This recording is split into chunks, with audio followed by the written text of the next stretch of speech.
पहले हम लोग केमिकल बॉन्डिंग के बारे में सारा कुछ पढ़े थे, जहाँ पे आपने सिंपल बॉन्डिंग वगैरह एक दूसरे से एटम की बॉन्डिंग करवाई, आपने उसका स्ट्रक्चर पढ़ लिया, कैसे स्ट्रक्चर ड्रॉ करते हैं। अब जब स्ट्रक्चर ड्रॉ कर रहे थे और वहाँ पर सिंगल बॉन्ड बन रहा है, डबल बॉन्ड बन रहा है, ट्रिपल बॉन्ड बन रहा है, तो वो बॉन्डिंग से शेप का या उसके स्ट्रक्चर का हम लोग को कुछ पता नहीं चल रहा था, वो सीधे ऐसे ही बना दिए। जो आपने H2SO4 बनाया है, कई सारी और वेट आपने स्ट्रक्चर बनाया, उसमें किसी का स्ट्रक्चरली आपने उसको करेक्ट नहीं बनाया, बस सिंपली आपने उसकी बॉन्डिंग दिखा दी।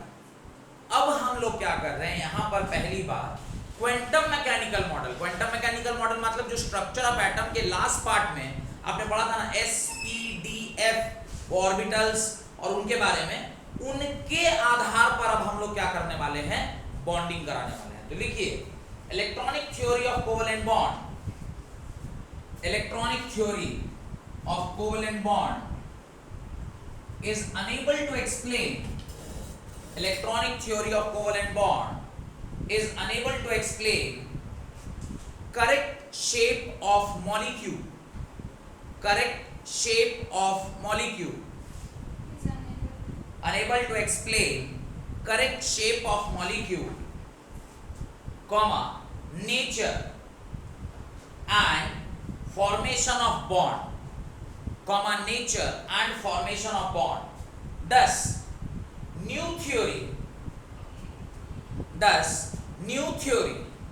called as quantum mechanical theory was called as quantum mechanical theory was introduced या was proposed on the basis of dual nature of electron, on the basis of dual nature of electron, which includes two theories, which includes two theory. पहला है VBT, valence bond electron, और दूसरा है MOT, molecular orbital theory. ये दो theory जो है, ये किसके आधार पर बनी है? These two were coined in terms of quantum mechanical model. एक का नाम था VBT और एक का नाम था MOT, molecular orbital theory and valence band theory, valence bond theory। हाँ, electron which includes पहला एंड दूसरा। अब आपको क्या हेडिंग डालना चाहिए? Valence bond theory. अब आप क्या हेडिंग डालिए? Valence bond theory. तो ये क्वांटम मैकेनिकल अप्रोच है। क्वांटम मैकेनिकल अप्रोच मतलब यहाँ पे आप हाइब्रिडाइजेशन, आगे चलकर हाइब्रिडाइजेशन, VSEPR, ऐसी कुछ थ्योरीज भी VBT के बाद पढ़ेंगे, जहां पर ऑर्बिटल्स जो हैं वो उसमें बॉन्डिंग में इंक्लूड होंगे। SS ऑर्बिटल है, SP ऑर्बिटल है, SP और D, फिर हाइब्रिडाइजेशन में बहुत सारी चीजें आगे हम लोग चल के देखेंगे। हेडिंग आलिए, वैलेंस बॉन्ड थ्योरी। लिखिए, VBT was introduced by Heitler and London. तो ये थ्योरी किसके द्वारा इंट्रोड्यूस की गई थी? साइंटिस्ट का नाम था हेल्टर, HEILTER,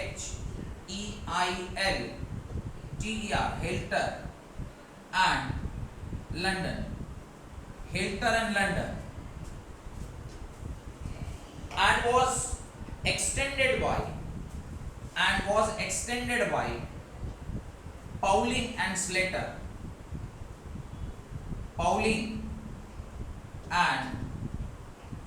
Slater, तो ये इंट्रोड्यूस करने वाले थे और ये फर्दर थ्योरी को आगे बढ़ाया।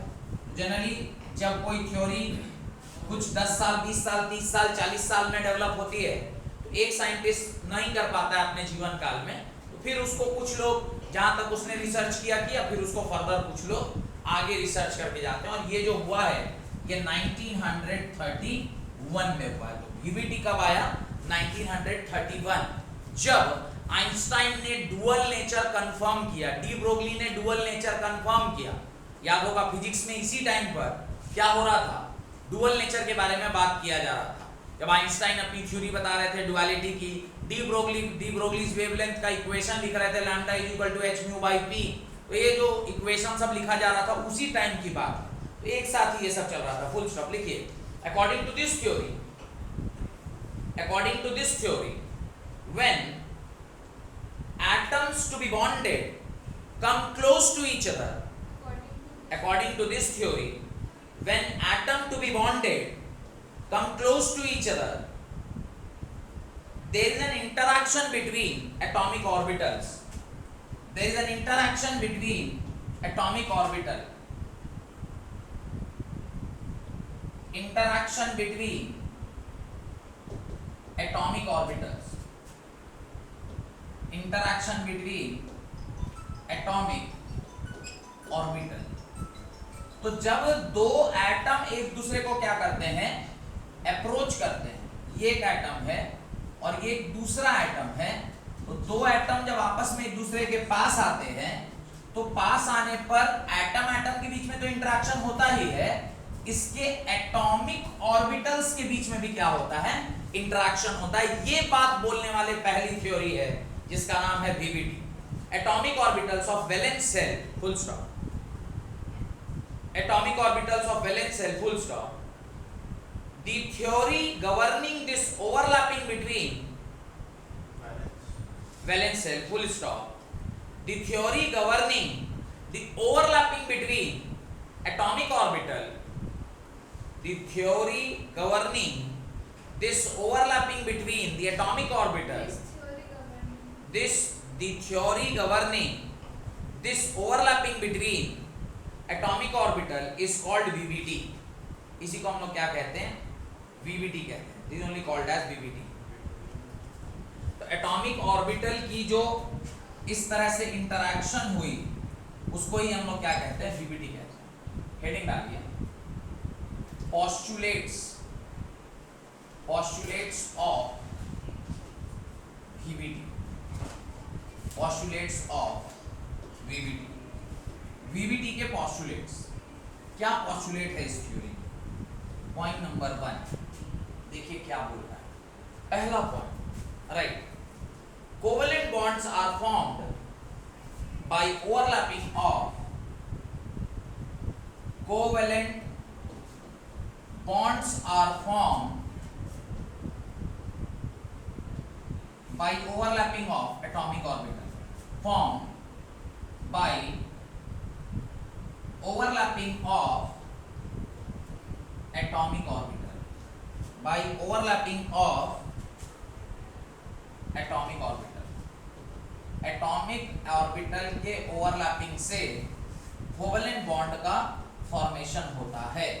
overlapping of atomic orbital that contains unpaired electron, that contains unpaired electron, that contains unpaired electron, that contains unpaired electron, that contains unpaired electron with anti-parallel spin, with anti-parallel spin। ये बहुत important बात है, इसको थोड़ा ध्यान से समझिए। कह रहे हैं जब कभी भी कोई बॉन्डिंग होगी तो दो एटॉमिक ऑर्बिटल के बीच में ओवरलैपिंग होगा। क्या होगा? दो एटॉमिक ऑर्बिटल के बीच में ओवरलैपिंग होगा, और जो ओवरलैपिंग होगा वो अनपेयर्ड इलेक्ट्रॉन का ही होगा। पहले से अगर किसी ऑर्बिटल में एक इलेक्ट्रॉन है, मान लीजिए इसमें एक इलेक्ट्रॉन है, और कोई दूसरा ऑर्बिटल है, कोई दूसरा ऑर्बिटल है उसमें भी एक इलेक्ट्रॉन है, बॉन्डिंग होने के लिए अगर आप चाहते हैं कि इन दोनों में क्या हो, बॉन्डिंग हो, तो दोनों का स्पिन कैसा होना चाहिए? एंटी पैरेलल स्पिन होना चाहिए। दोनों पैरेलल स्पिन होंगे तो बॉन्ड नहीं बनेगा। बॉन्डिंग होने के लिए दो, भाई शेयरिंग जब होता है तो कैसे शेयरिंग करते हैं? एक इलेक्ट्रॉन हम देते हैं, एक इलेक्ट्रॉन सामने वाला देता है, तभी ना बॉन्ड बनता है। जब एक इलेक्ट्रॉन इसने दिया और एक इलेक्ट्रॉन सामने से आया, तो उनका जो नेचर है स्पिन का वो कैसा होना चाहिए? एंटी पैरेलल होना चाहिए। क्यों? क्योंकि अगर दोनों सेम स्पिन के हुए तो एक ही ऑर्बिटल में दो इलेक्ट्रॉन होंगे और दोनों सेम स्पिन के होंगे, तो रूल वायलेट होगा। पढ़े हैं ना रूल्स, जहां पे आपने स्ट्रक्चर ऑफ एटम में पढ़ा था कि एक ही डब्बे में दोनों सेम स्पिन के इलेक्ट्रॉन नहीं रह सकते, एक अगर सीधा रहेगा तो एक क्या रहेगा, उल्टा रहेगा। किसने बोला था? पाउली ने बोला था। उसका रूल का नाम क्या था? Pauli exclusion principle. उसी पाउली ने तो ये रूल भी दिया है, वो बातें तो यहां पर भी इंक्लूड होंगी। दूसरा point, the electron density in the area between the two bonding atoms. Point number 2, the electron density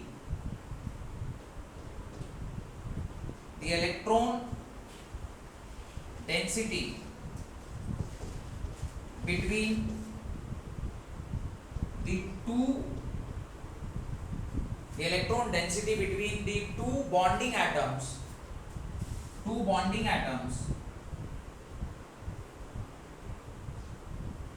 increases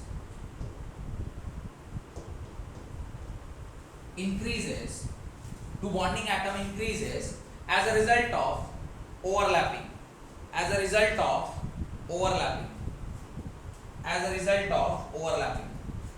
increases as a result of overlapping। अभी ये क्या है मैं इसको समझाता हूं। ओवरलैपिंग वर्ड 2-3 बार आ गया, लेकिन अभी आपको समझ नहीं आ रहा होगा कि ओवरलैपिंग क्या हो रहा है, कैसे हो रहा है। Overlapping thereby increasing the stability of resulting molecule, thereby increasing the stability of resultant molecule, increasing the stability of resulting molecule।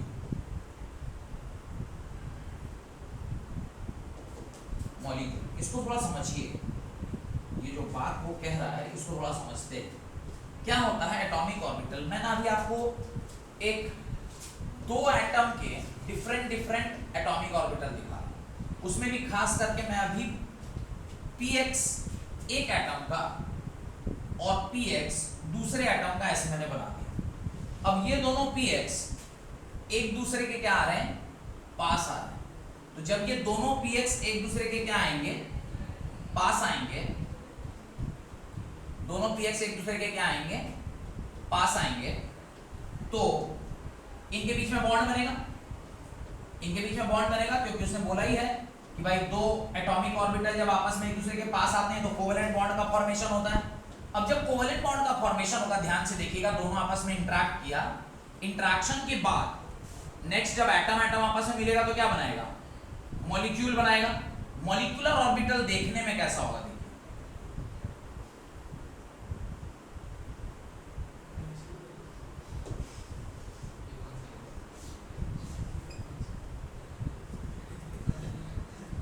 Molecular orbital देखने में कैसा हो गया, जहां पर ये दोनों जब इंटरेक्ट किए तो बीच में इलेक्ट्रॉन डेंसिटी क्या हो गई, बढ़ गई। बीच में इलेक्ट्रॉन डेंसिटी क्या हो गई, बढ़ गई, और पीछे वाले लूप में इलेक्ट्रॉन डेंसिटी क्या हो गई, कम हो गई। मैं बताया था नहीं, ऑर्बिटल क्या है, orbitals are the places where the probability of finding electron is maximum. ये किसने बताया था, कि आपको हाइजेनबर्ग ने बताया, कि हाइजेनबर्ग बता रहे हैं कि इलेक्ट्रॉन को पाए जाने की जो संभावना है, जहां पर मैक्सिमम संभावना होती है, उसी को हम क्या बोलते हैं, ऑर्बिटल बोलते हैं। और हाइजेनबर्ग ने बोला था कि it is not possible to find the location, माने position as well as momentum at the same time. But ये ऑर्बिटल्स में जब ये लोग रहते हैं तो ये जैसे ही इलेक्ट्रॉन डेंसिटी आपस में इंटरेक्ट किया, इसके इलेक्ट्रॉन डेंसिटी इसके इलेक्ट्रॉन डेंसिटी मिलकर एक इस तरह का नया शेप बना जो मॉलिक्यूलर शेप है। तो ऑर्बिटल्स डिस्टॉर्ट हो गए, ये जो ओरिजिनल ऑर्बिटल्स थे क्या हो गए, डिस्टॉर्ट हो गए मतलब इनका शेप चेंज हो गया। और जो नया शेप बना है उसमें आप ध्यान से देखिएगा तो आपको दिखेगा कि बीच में इलेक्ट्रॉन डेंसिटी क्या हो गई है, इंक्रीज कर गई, और बाजू दोनों साइड पे इलेक्ट्रॉन डेंसिटी क्या हो गई है, घट गई। आप इस पॉइंट को पढ़िए, the electron density in the area between the two bonding atom increases as a result of overlapping. जब ये आपस में क्या हुआ, ओवरलैप किया, तो बीच का एरिया में इलेक्ट्रॉन डेंसिटी क्या हो गया, बढ़ गया, thereby increasing the stability of resulting molecule. और अब जो मॉलिक्यूल बनेगा उसकी स्टेबिलिटी पहले से क्या हो जाएगी, ज्यादा हो जाएगी। क्लियर, कोई डाउट? ऐसा होता है, अभी आपको सिखाया जा रहा है कि ऐसे होता है करके, आप पहले से नहीं जानते थे ये सब बात। आपको बताया जा रहा है कि जब दो एटॉमिक ऑर्बिटल ऐसे इंटरैक्ट करता है तो इस तरह की चीजें होती है। Next point number 3, the presence of unpaired electron in the valence shell, the presence of unpaired electron in the shell. Point number 3, the presence of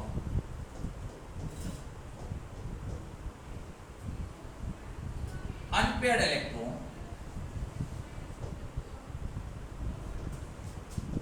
in the valence shell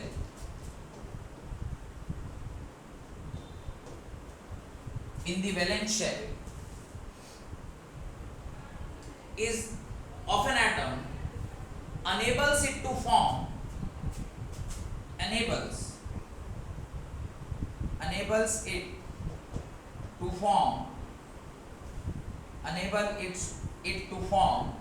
multiple bond।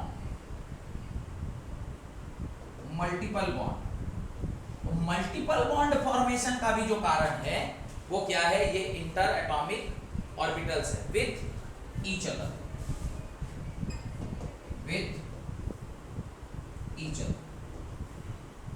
तो आपस में multiple bond formation का जो कारण है वो भी interaction of atomic orbital है।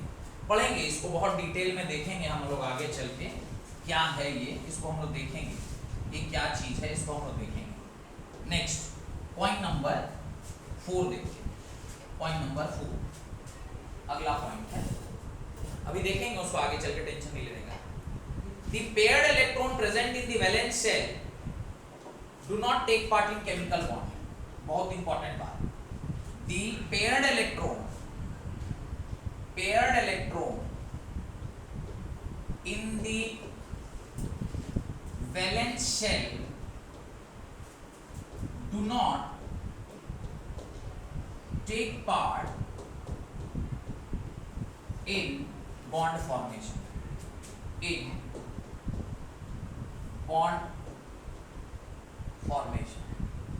do not take part in bond formation। वो bond formation में take part नहीं लेता। कौन?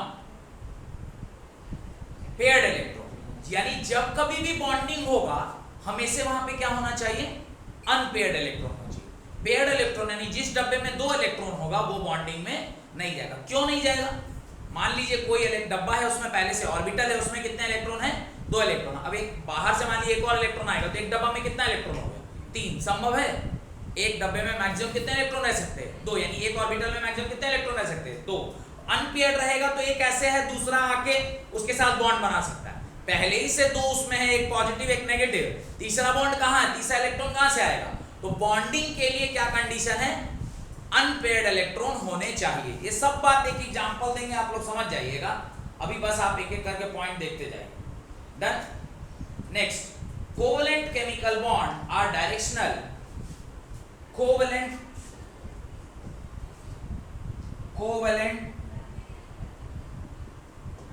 chemical bond are directional in nature। chemical bonds are directional in nature। ये जो बॉन्ड होता है वो कैसा होता है, डायरेक्शनल नेचर का। Covalent chemical bonds are directional in nature. And last point, greater the extent of overlapping, stronger is the bond। greater the extent of overlapping, stronger is the bond। stronger is the bond। उसके नीचे आप ना एक बात जो मैं अभी लिख रहा हूं उसको लिख लीजिए। extent of overlapping ज्यादा, extent of overlapping ज्यादा तो strong bond ज्यादा, strong bond ज्यादा तो bond एनर्जी ज्यादा, बॉन्ड एनर्जी ज्यादा तो बॉन्ड स्ट्रेंथ ज्यादा, बॉन्ड स्ट्रेंथ ज्यादा, और बॉन्ड स्ट्रेंथ ज्यादा तो उसका बॉन्ड लेंथ कम, उसका बॉन्ड लेंथ कम। ये बात क्लियर? बॉन्ड स्ट्रेंथ ज्यादा तो उसका बॉन्ड लेंथ कम। अब इसको ऐसे समझिए, कि मान लीजिए ये बॉन्डिंग हम लोग कर रहे हैं, तो बॉन्डिंग अभी किए, हम लोग किए, तो अभी यहां से जो बॉन्ड बनता है ना, ये वीकेस्ट बॉन्ड है, क्यों बोलते हैं हाइड्रोजन बॉन्ड। ये कौन सा बॉन्ड है? Hydrogen bond. इसके बाद जैसे जैसे करीब आए, तो ये जैसे ही टच हुआ, ये कौन सा बॉन्ड हो गया? Coordinate bond. कोऑर्डिनेट के बॉन्ड के बाद जब ऐसे अटका, ये कौन सा बॉन्ड हो गया? ये हो गया कोवलेंट बॉन्ड, उसमें भी सिंगल बॉन्ड। फिर ऐसे हुआ, ये कौन सा बॉन्ड हो गया? Double bond. फिर ऐसे हुआ, ये बॉन्ड बना, ये कौन सा बॉन्ड हो गया? Triple bond. और फिर ऐसे बॉन्ड बना, ये कौन सा बॉन्ड हो गया? Ionic bond. आयनिक बॉन्ड की स्ट्रॉन्गेस्ट बॉन्ड, इसको तोड़ पाएंगे? असंभव है तोड़ना। लेकिन जब ऐसे पकड़ा तो पहले वाले से थोड़ा स्ट्रेंथ कम, ऐसे पकड़ा उससे कम, ऐसे पकड़ा और कम, ऐसे पकड़ा और कम, ऐसे बहुत कम। एक चीज आपने मार्क किया, जब एक्सटेंट ऑफ ओवरलैपिंग ज्यादा था तो बॉन्ड लेंथ यानी हम लोग के बीच का दूरी कम था, लेकिन जब एक्सटेंट ऑफ ओवरलैपिंग कम है तो हम लोग के बॉन्ड लेंथ यानी स्ट्रेंथ और बॉन्ड लेंथ में रिलेशनशिप कैसा है? उल्टा है। यानी बॉन्ड स्ट्रेंथ ज्यादा तो बॉन्ड लेंथ कम। यानी एक्सटेंट ऑफ ओवरलैपिंग अगर ज्यादा है, मतलब पहले केस में कैसा बताया? ये हाइड्रोजन बॉन्ड, कोऑर्डिनेट बॉन्ड, ये कौन सा बॉन्ड? कोवलेंट का सिंगल बॉन्ड, कोवलेंट का डबल बॉन्ड, कोवलेंट का ट्रिपल बॉन्ड और कोवलेंट का आयनिक बॉन्ड। आयनिक बॉन्ड का स्ट्रॉन्गेस्ट स्ट्रेंथ होता है, और जब स्ट्रेंथ स्ट्रॉन्गेस्ट है तो डिस्टेंस बिटवीन द एटम्स सबसे कम। जैसे जैसे दूरी बढ़ रही है, ऐसे ऐसे स्ट्रेंथ ऑफ बॉन्ड भी क्या होता जा रहा है? कमजोर होता जा रहा है। जैसे जैसे दूरी बढ़ रही है वैसे वैसे स्ट्रेंथ ऑफ बॉन्ड भी क्या होता जा रहा है? एक्सटेंट ऑफ ओवरलैपिंग ज्यादा, स्ट्रॉन्ग बॉन्ड ज्यादा। स्ट्रॉन्ग बॉन्ड ज्यादा मतलब उसको तोड़ने में एनर्जी भी ज्यादा, यानी बॉन्ड एनर्जी भी ज्यादा।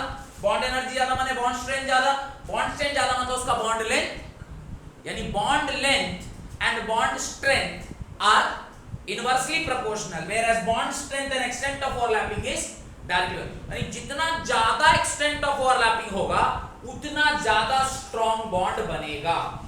डन? कोई दिक्कत नहीं? इसके आधार पर इसकी थ्योरी को फर्दर मॉडिफाई किया गया। ये जो दिया गया था पोस्टुलेट किसके द्वारा दिया गया था?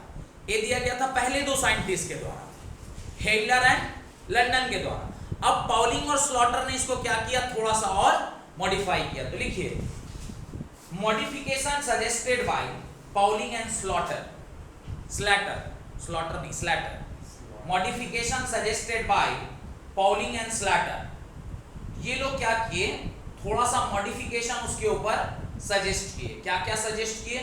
देखिए, point number 1, the strength of chemical bond is proportional to, अब ये क्या है? मॉडिफाइड फॉर्म, मॉडिफिकेशन यानी modified by Pauling and Slater इन्होंने अब इसमें थोड़ा सा मॉडिफिकेशन किया। मॉडिफिकेशन क्या किया? वही थ्योरी को थोड़ा सा और रीडिफाइन करके बताया। पहला पॉइंट क्या बोला?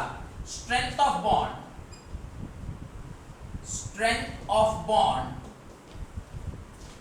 is directly proportional to what? Directly proportional to extent of overlapping। ये बात अभी समझा है ना? extent of overlapping, जिसकी overlapping ज्यादा उसका strength of bond ज्यादा, बोलते नहीं, जिसकी ओवरलैपिंग ज्यादा उसका स्ट्रेंथ ऑफ बॉन्ड ज्यादा. Next, overlapping takes place only between atomic orbitals. Second point, overlapping takes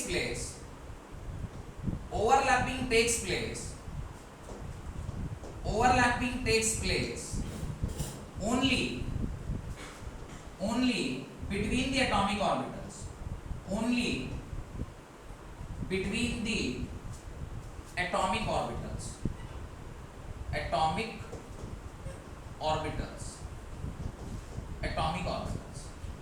तो जो ओवरलैपिंग है वो ऑलवेज एटॉमिक ऑर्बिटल, यानी मॉलिक्यूलर ऑर्बिटल में ओवरलैपिंग नहीं होता, सिर्फ किसके बीच में ओवरलैपिंग होता है, एटॉमिक ऑर्बिटल के बीच. Next, between two orbitals of same energy,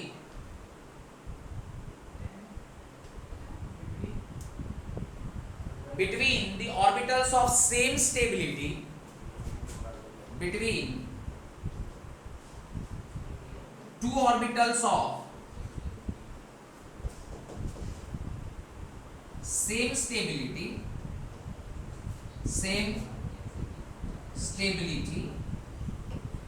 between two orbitals of same stability, the one with directionally concentrated cloud, the one with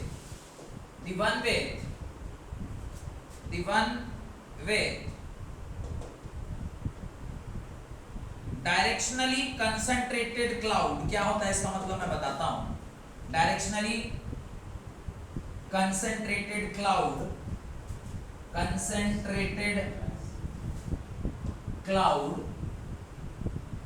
will form stronger bond,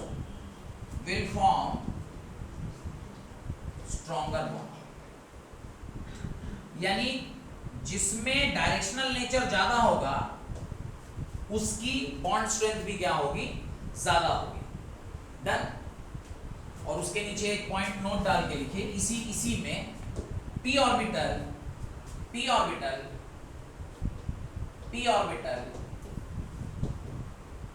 यानी p orbital forms stronger bond than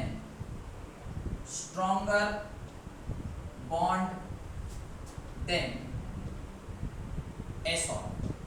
अब मेरे मन में doubt आएगा, क्यों? समझते हैं, ध्यान से देखिए.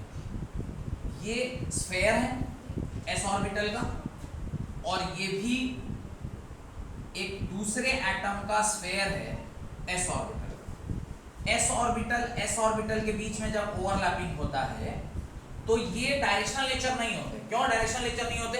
एक ये गुब्बारा और एक ये गुब्बारा, दोनों जब ओवरलैप करेगा तो कोई एक डायरेक्शन में तो नहीं है, आप किसी भी तरफ से ओवरलैप कराइएगा, एक्सटेंट ऑफ ओवरलैपिंग इतना ही होगा. तो ये आपने पढ़ा था ना वहां पे, ये किस ऑर्बिटल है, ये कौन सा ऑर्बिटल है, ये s ऑर्बिटल. लेकिन जैसे ही आप किसके बारे में लिख रहे हैं, p ऑर्बिटल के बारे में लिख रहे हैं, ध्यान से देखिएगा क्या होगा. जब आप p ऑर्बिटल की ओवरलैपिंग कराते हैं तो p ऑर्बिटल देखने में कैसा होता है, डम्बल्ड शेप का होता है. जब आप इसकी ओवरलैपिंग कराएंगे, इसका एक्सटेंट ऑफ ओवरलैपिंग पहले वाले से क्या है, ज्यादा है. क्यों? क्योंकि इसका नेचर डायरेक्शनल था. दोनों एक दूसरे को क्या कर रहे थे, अप्रोच कर रहे थे. डायरेक्शनल होने की वजह से एक्सटेंट ऑफ ओवरलैपिंग क्या हुआ, ज्यादा हुआ.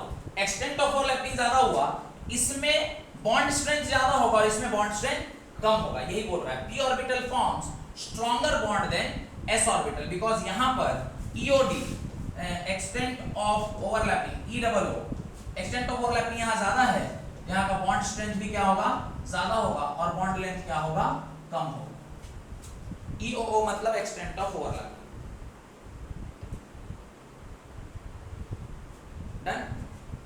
और इसका कारण यही है कि s ऑर्बिटल जो होता है वो स्फेरिकल नेचर का होता है, वो एक सिमेट्रिकल ऑर्बिट है. सिमेट्रिकल ऑर्बिट में हर डायरेक्शन से आप ओवरलैपिंग कीजिएगा तो इतना ही ओवरलैपिंग का स्कोप है. लेकिन p ऑर्बिटल कैसा होता है, डायरेक्शनल नेचर का होता है, जिसकी वजह से यहां पे एक्सटेंट ऑफ ओवरलैपिंग क्या होता है, ज्यादा होता है.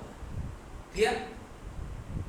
यहां तक कोई डाउट नहीं?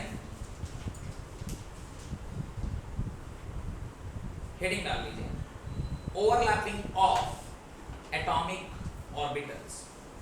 Overlapping of atomic orbital. अब यहाँ पे पोस्टुलेट खत्म हो गया, अब यहाँ से हम लोग क्या स्टार्ट कर रहे हैं, इसकी थ्योरी स्टार्ट कर रहे हैं। तो अब इसको पढ़ाने में अगला 1 घंटा लगेगा, आज की क्लास में तो ये संभव नहीं है, इसलिए यहीं तक रखते हैं। अगली क्लास में ओवरलैपिंग ऑफ एटॉमिक ऑर्बिटल ये पूरा कंप्लीट करेंगे, तो अगले क्लास में वीवीटी आपका कंप्लीट हो जाएगा। तो ये लेक्चर आप समझिए वीवीटी पार्ट 1 और उसको आप करेंगे वीवीटी पार्ट 2, और दोनों मिला के आपका ये लेक्चर क्या हो जाएगा, कंप्लीट हो जाएगा। ठीक, बहुत बहुत धन्यवाद आज की क्लास अटेंड करने के लिए।